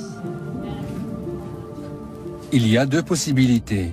La première, partir pour Mars quand elle se trouve au plus proche de la Terre, c'est-à-dire environ 60 millions de kilomètres. C'est l'option qui demande le moins de carburant, or le carburant est lourd et c'est là un point positif. L'inconvénient, c'est que les astronautes ne pourront pas rentrer avant que Mars et la Terre soient à nouveau proches l'une de l'autre. Autrement dit, ils devront passer 18 mois sur la planète rouge. C'est une tendance naturelle que de vouloir être le premier. Une vision que l'énormité des investissements en jeu doit tempérer, selon Didier Schmidt, qui dirige le département sciences de la vie à l'Agence spatiale européenne. Pour les agences spatiales qui vont essayer de contribuer à cette exploration, nous essayons de travailler ensemble le plus possible, d'avoir le plus d'échanges et même d'avoir une certaine façon de nous rendre interdépendants, puisqu'il y a certaines agences qui sont plus fortes dans un domaine, d'autres dans l'autre. Après avoir remporté la course à la Lune, la NASA a abandonné les vols habités. La dernière mission lunaire remonte à 1972, mais dans la perspective de l'exploration martienne, elle envisage d'y établir un habitat permanent. La Lune est très différente de Mars. Il n'y a pas d'atmosphère. Le sol lunaire est très agressif, c'est comme de la poussière de verre. Mais les opérations développées sur la Lune vont servir pour les opérations pour Mars. On pose d'abord l'habitat ou l'équipage, dans quel ordre on est. C'est-à-dire qu'il faut moins de carburant et moins de lanceurs lourds. Sur le papier, l'hypothèse est séduisante. Moins de rotation entre la Terre et l'orbite où on doit assembler le vaisseau représente beaucoup d'économies. Si on envisage une exploration spatiale durable, la propulsion nucléaire représente sur le long terme une solution plus efficace, surtout si l'on veut ouvrir le système solaire à l'humanité. Mars 1, prêt pour injection transmartienne. Reçu. Prêt pour la mise à feu. Quelques jours après avoir quitté l'orbite terrestre, le premier équipage en route pour Mars dépassera la frontière, au-delà de laquelle jamais aucun être humain ne s'est aventuré. Les astronautes qui étaient sur la Lune n'étaient qu'à quelques heures de la Terre si, à un moment donné, ils devaient interrompre leur mission et décider de rentrer. Mais on ne peut pas, en partance vers Mars, au milieu du voyage, se dire « j'arrête, je fais demi-tour là, maintenant, et je commence à prendre de la vitesse pour revenir ». C'est pas possible. Si la moindre panne survient, l'équipage disparaîtra à tout jamais dans les profondeurs de l'espace. L'histoire de l'exploration spatiale est marquée par plusieurs tragédies. Celle survenue à la navette spatiale Challenger en 1986 a frappé tous les esprits. On a vu malheureusement 2 accidents de la navette américaine. C'est une réalité. Plus la technologie avance, plus les choses sont compliquées et une mission martienne est extrêmement compliquée. Plus on ajoute des tout petits risques un peu partout, mais quand vous les mettez ensemble, grosso modo, on admet aujourd'hui qu'un risque d'aller-retour sur Mars est entre 1 et 2%.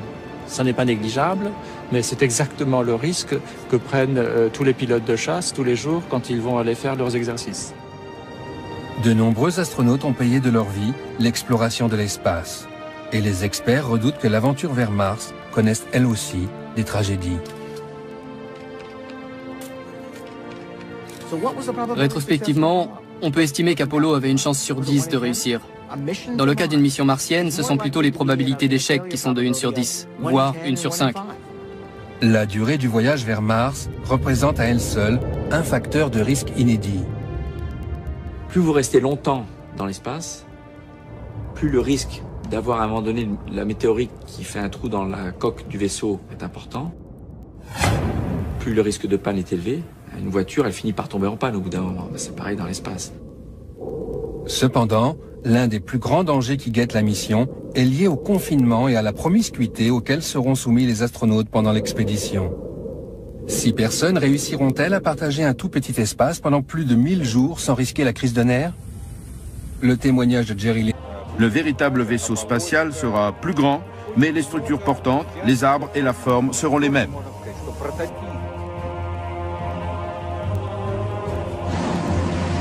Les Russes ont de longue date adopté le scénario de Wernher von Braun. Eux aussi assembleront leur vaisseau martien dans l'espace après l'avoir acheminé en pièces détachées grâce à plusieurs lancements. Des quantités colossales de nourriture, d'équipements et de fournitures suivront à bord d'autres fusées.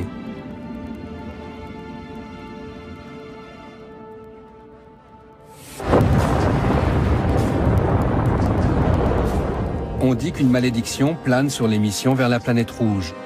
2 tiers d'entre elles ont échoué. L'échec d'une mission habitée entraînerait la mort de 6 astronautes, un risque que personne ne veut courir.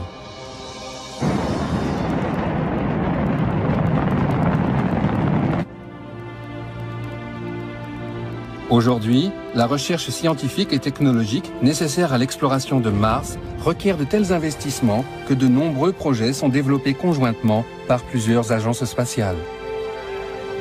Je pense que cela va découvrir l'existence d'eau glacée sous la surface de Mars, jusqu'à des profondeurs de 4, 5, 6 km. On a fait aussi des découvertes en ce qui concerne l'atmosphère, sa composition chimique, la présence de méthane dans l'atmosphère, qu'on ne sait, à vrai dire, pas encore expliqué. Cette moisson de signes avant-coureurs de la vie, en provenance de la planète apparemment désolée, a permis de donner un nouvel élan à l'aventure spatiale. J'annonce aujourd'hui un nouveau plan d'exploration de l'espace. En janvier 2004, le président américain a fait une déclaration capitale pour les programmes spatiaux. Nous serons alors à même d'aborder les prochaines étapes dans l'exploration de l'espace, avec des missions habitées vers Mars et au-delà. Le président Bush s'est levé, il a dit « On va le faire, les gars. Je mets en œuvre mon pouvoir présidentiel, et je décide qu'on va le faire. » Et l'effet sur la NASA a été considérable. Ce sera la plus importante entreprise scientifique de toute l'histoire. Dans le monde entier, des ingénieurs étudient déjà comment transporter des hommes jusqu'à Mars. Un sérieux casse-tête lorsque l'on sait que le voyage aller et retour durera près d'1 an. Car lorsque la position de Mars est au plus proche de celle de la Terre, 60 millions de kilomètres les séparent. Transporter sur Mars une équipe de 6 personnes. Notamment, l'idée de recourir à de multiples lancements pour acheminer sur l'orbite terrestre les éléments du vaisseau de transfert martien avant de l'assembler et de l'envoyer vers Mars.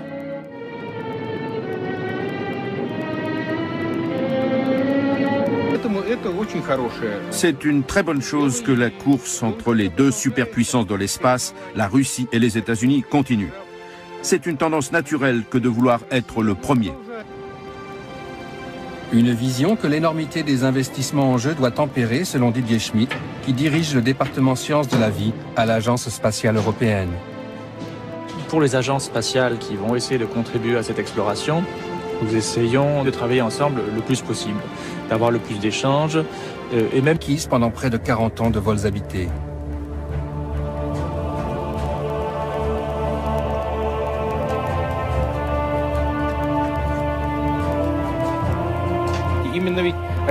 Les stations orbitales sont les prédécesseurs du véhicule martien. Le véritable vaisseau spatial sera plus grand, mais les structures portantes, les arbres et la forme seront les mêmes.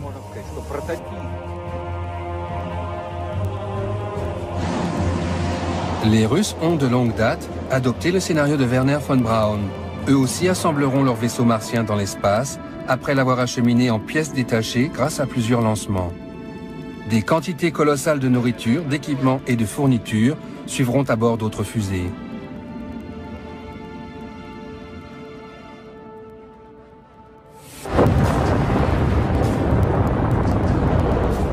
On dit qu'une malédiction plane sur les missions vers la planète rouge.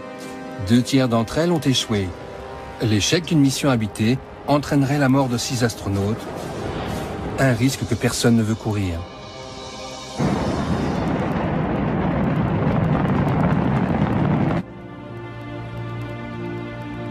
Aujourd'hui, la recherche scientifique et technologique nécessaire à l'exploration de Mars requiert de tels investissements que de nombreux projets sont développés conjointement par plusieurs agences spatiales. Je pense que cela va découvrir l'existence d'eau glacée sous la surface de Mars, jusqu'à des profondeurs de 4, 5, 6 km. On a fait aussi des découvertes en ce qui concerne l'atmosphère, sa composition chimique, la présence de méthane dans l'atmosphère, qu'on ne sait, à vrai dire, pas encore expliqué. Cette moisson de signes avant-coureurs de la vie, en provenance de la planète apparemment désolée, a permis de donner un nouvel élan à l'aventure spatiale. J'annonce aujourd'hui un nouveau plan d'exploration de l'espace. En janvier 2004, le président américain a fait une déclaration capitale pour les programmes spatiaux. Nous serons alors à même d'aborder les prochaines étapes dans l'exploration de l'espace, avec des missions habitées vers Mars et au-delà. Le président Bush s'est levé, il a dit « On va le faire, les gars. Je mets en œuvre mon pouvoir présidentiel, et je décide qu'on va le faire. » Et ça, ce serait fantastique. Voici l'histoire du voyage le plus audacieux jamais entrepris par l'humanité.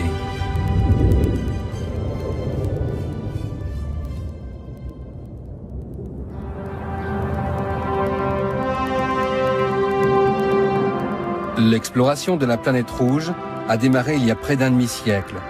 Des dizaines de sondes orbitales et quelques robots de reconnaissance de la surface martienne ont été lancés. Mais les mystères de Mars sont coriaces.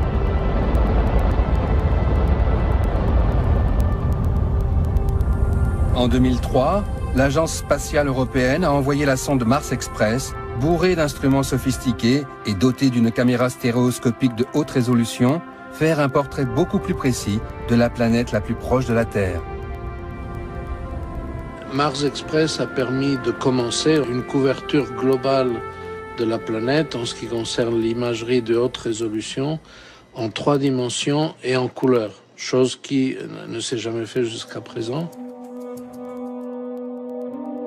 L'inspection de la topographie martienne avec ce niveau de précision jouera un rôle important dans le choix du site d'atterrissage, de même que la localisation de la présence d'eau.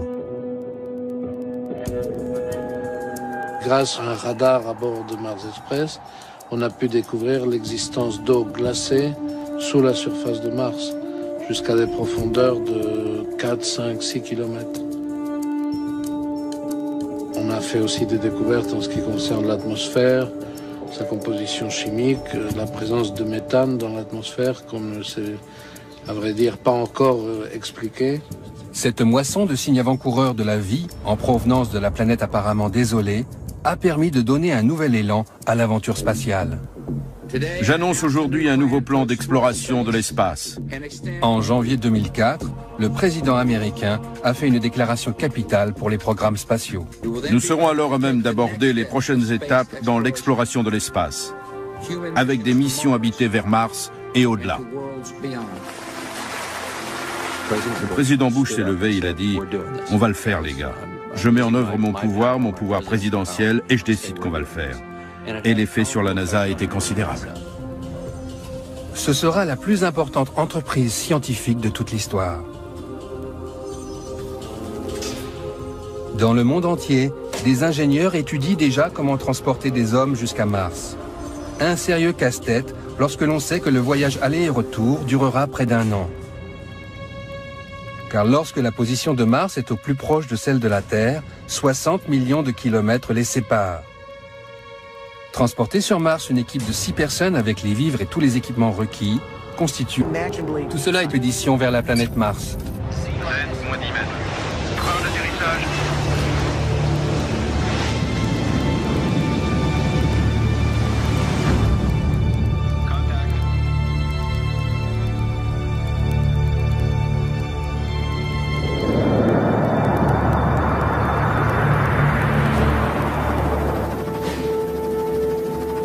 Aujourd'hui sur Terre, le compte à rebours de l'expédition la plus héroïque du XXIe siècle, l'exploration de Mars par les hommes, vient d'être déclenché.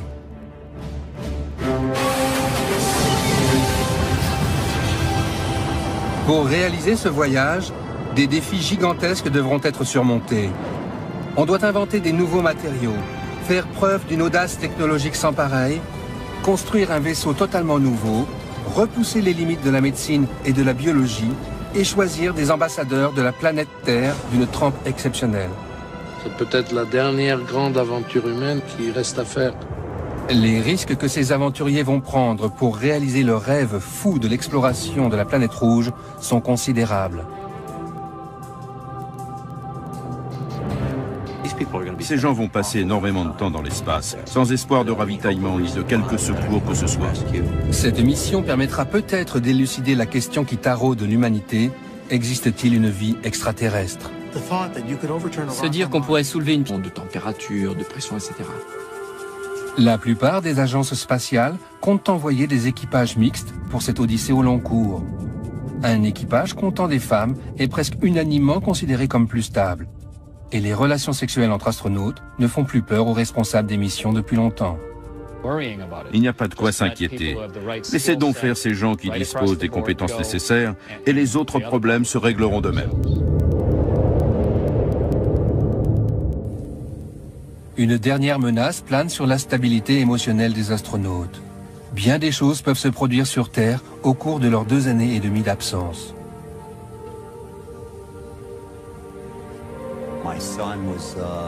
Mon fils avait un peu plus d'1 an et demi. Ma femme était enceinte.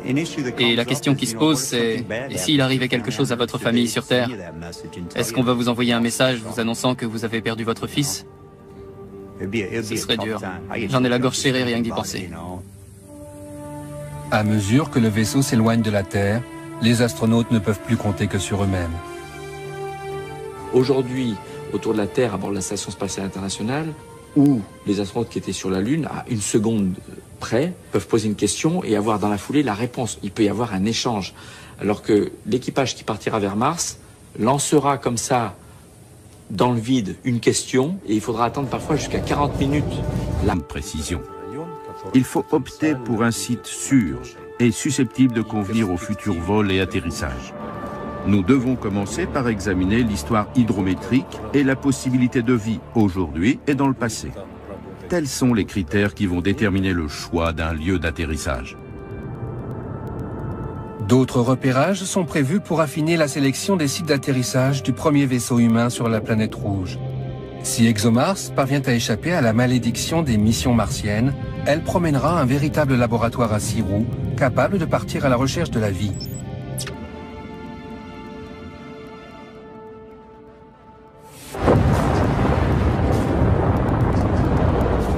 On dit qu'une malédiction plane sur les missions vers la planète rouge. 2 tiers d'entre elles ont échoué. L'échec d'une mission habitée entraînerait la mort de 6 astronautes, un risque que personne ne veut courir.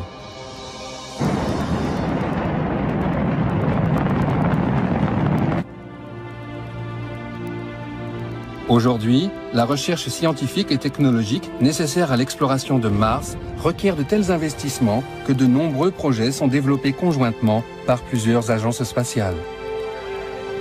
Je pense que cela va donner lieu à une véritable coopération internationale. Je ne crois pas qu'un pays, à lui seul, ait les moyens financiers ou techniques de faire cavalier seul. Ce serait de la pure folie que de vouloir faire bande à part.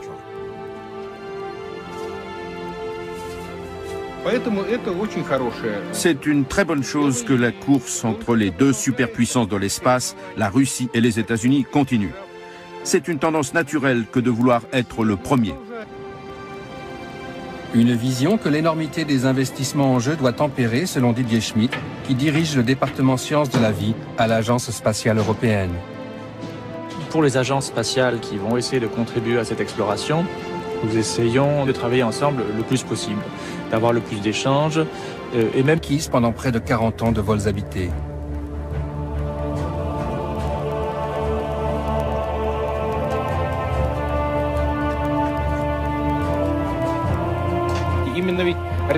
Les stations orbitales sont les prédécesseurs du véhicule martien.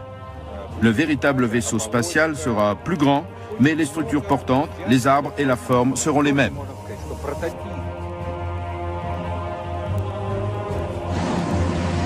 Les Russes ont de longue date adopté le scénario de Wernher von Braun. Eux aussi assembleront leur vaisseau martien dans l'espace après l'avoir acheminé en pièces détachées grâce à plusieurs lancements. Des quantités colossales de nourriture, d'équipements et de fournitures suivront à bord d'autres fusées.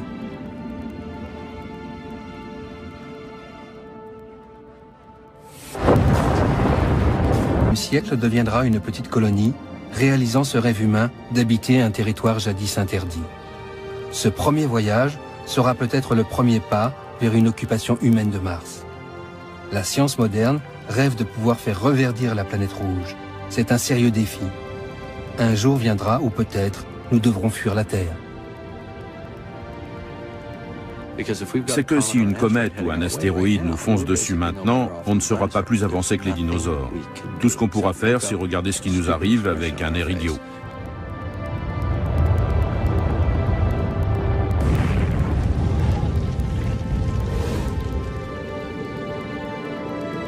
Exploration, connaissance et recherche de vie dans l'univers. Tels sont les objectifs qui unissent les gens du monde entier dans la plus grande quête de tous les temps.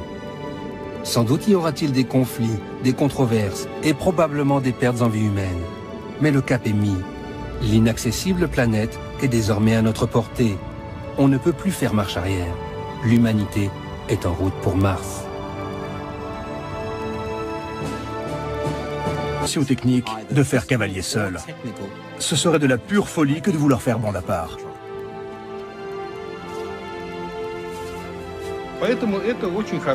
C'est une très bonne chose que la course entre les deux superpuissances de l'espace, la Russie et les États-Unis, continue. C'est une tendance naturelle que de vouloir être le premier. Une vision que l'énormité des investissements en jeu doit tempérer, selon Didier Schmidt, qui dirige le département sciences de la vie à l'Agence spatiale européenne.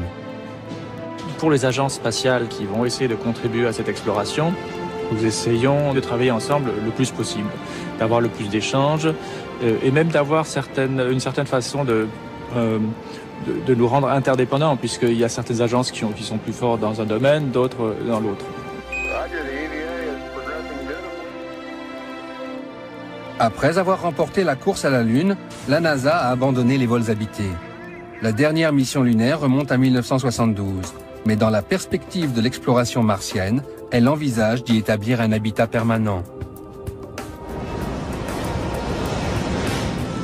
La Lune est très différente de Mars. Il n'y a pas d'atmosphère. Le sol lunaire est très agressif, c'est comme de la poussière de verre. Mais les opérations développées sur la Lune vont servir pour les opérations pour Mars. On pose d'abord l'habitat ou l'équipage, dans quel ordre on effectue les opérations de SAS, Une vision que l'énormité des investissements en jeu doit tempérer, selon Didier Schmidt, qui dirige le département sciences de la vie à l'Agence spatiale européenne. Pour les agences spatiales qui vont essayer de contribuer à cette exploration, nous essayons de travailler ensemble le plus possible, d'avoir le plus d'échanges de carbone et toxique.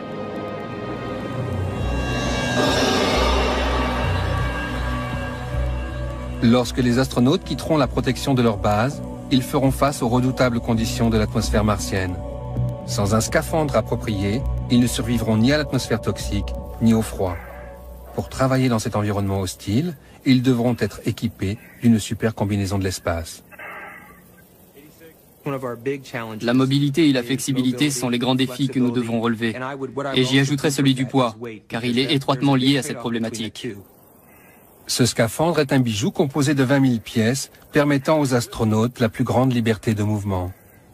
Le scaphandre intègre son propre système de survie, son propre contrôle thermique et assure suffisamment de mobilité pour que l'on puisse se déplacer à la surface de Mars tout en étant protégé de cet environnement très hostile.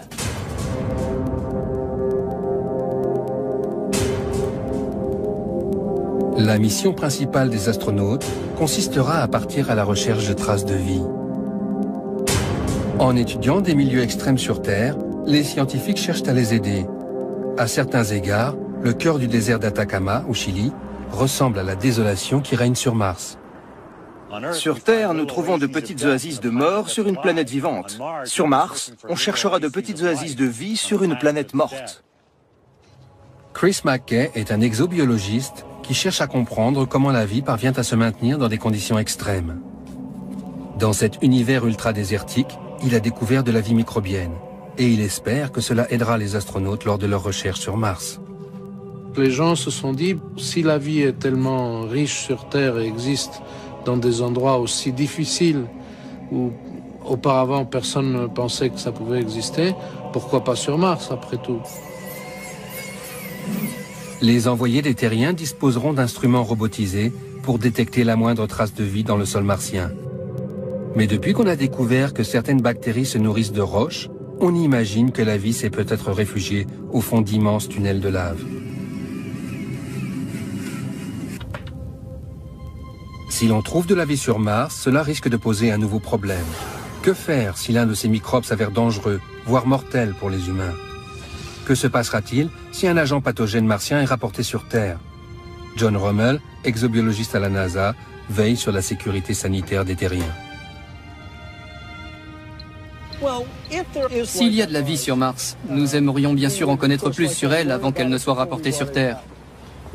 Il y a peu de chances pour que cela soit un risque pathogène pour les humains, mais il pourrait s'agir d'un microbe que notre système immunitaire ne sache pas reconnaître, ou de quelque chose qui pose problème à l'environnement. C'est pourquoi nous tenons à ce que ces choses-là soient rapportées en toute sécurité. Afin d'éviter... Le corps humain n'aime pas ça. Si nous voulons devenir un jour une civilisation voyageant dans l'espace, une protection contre les rayons devra faire partie de l'équation.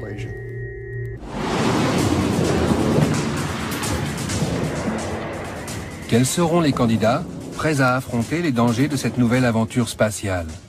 Des pilotes de chasse comme autrefois? Pas sûr qu'un accro à l'adrénaline ait le profil requis pour une mission d'exploration de 2 ans et demi. Les premiers équipages iront là où l'homme n'est jamais allé auparavant. Donc ce seront plus des explorateurs que des opérateurs. Ils devront être opérateurs forcément pour savoir gérer leur vaisseau, pour savoir le mettre en œuvre, savoir contrôler certains processus de régulation, de température, de pression, etc. La plupart des agences spatiales comptent envoyer des équipages mixtes pour cette odyssée au long cours. Un équipage comptant des femmes est presque unanimement considéré comme plus stable. Et les relations sexuelles entre astronautes ne font plus peur aux responsables des missions depuis longtemps. Il n'y a pas de quoi s'inquiéter. Laissez donc faire ces gens qui disposent des compétences nécessaires et les autres problèmes se régleront d'eux-mêmes.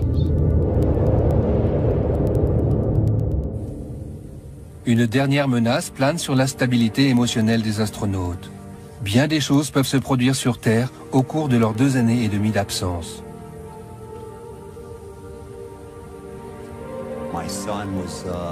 Mon fils avait un peu plus d'1 an et demi. Ma femme était enceinte. Et la question qui se pose, c'est « Et s'il arrivait quelque chose à votre famille sur Terre? Est-ce qu'on va vous envoyer un message vous annonçant que vous avez perdu votre fils ?» Ce serait dur. J'en ai la gorge serrée rien que d'y penser. À mesure que le vaisseau s'éloigne de la Terre, les astronautes ne peuvent plus compter que sur eux-mêmes. Aujourd'hui, autour de la Terre, à bord de la Station Spatiale Internationale, où les astronautes qui étaient sur la Lune, à 1 seconde près, peuvent poser une question et avoir dans la foulée la réponse. Il peut y avoir un échange. Alors que l'équipage qui partira vers Mars lancera comme ça, dans le vide, une question, et il faudra attendre parfois jusqu'à 40 minutes la réponse.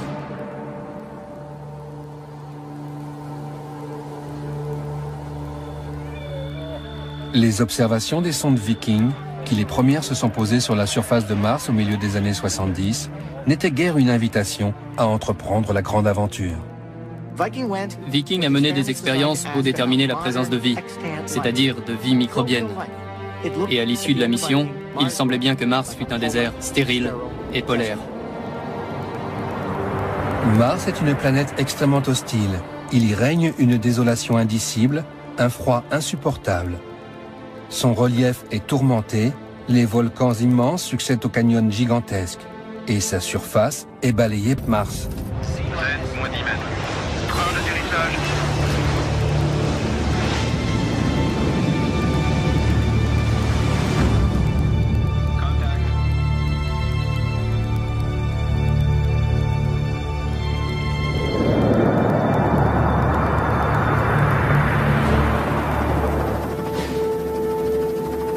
Aujourd'hui sur Terre, le compte à rebours de l'expédition la plus héroïque du XXIe siècle, l'exploration de Mars par les hommes, vient d'être déclenché.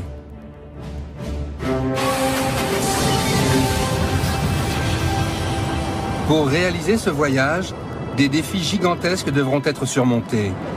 On doit inventer des nouveaux matériaux, faire preuve d'une audace technologique sans pareille, construire un vaisseau totalement nouveau, repousser les limites de la médecine et de la biologie et choisir des ambassadeurs de la planète Terre d'une trempe exceptionnelle. C'est peut-être la dernière grande aventure humaine qui reste à faire. Les risques que ces aventuriers vont prendre pour réaliser leur rêve fou de l'exploration de la planète rouge sont considérables.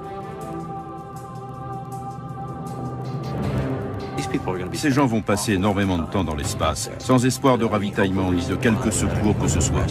Cette mission permettra peut-être d'élucider la question qui taraude l'humanité.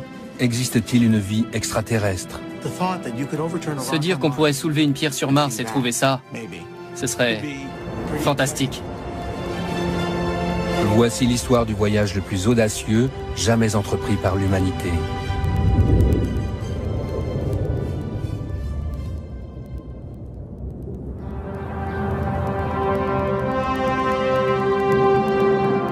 L'exploration de la planète rouge a démarré il y a près d'un demi-siècle.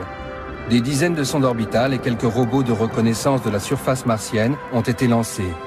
Mais les mystères de Mars sont coriaces.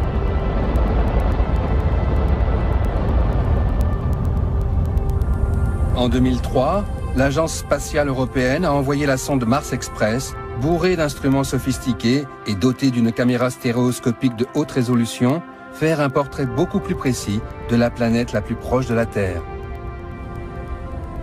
Mars Express a permis de commencer une couverture globale de la planète en ce qui concerne l'imagerie de haute résolution en 3 dimensions et en couleur, chose qui ne s'est jamais fait jusqu'à présent. L'inspection de la topographie martienne avec ce niveau de précision jouera un rôle important dans le choix du site d'atterrissage, de même que la localisation de la présence d'eau. Grâce à un radar à bord de Mars Express, on a pu découvrir l'existence d'eau glacée sous la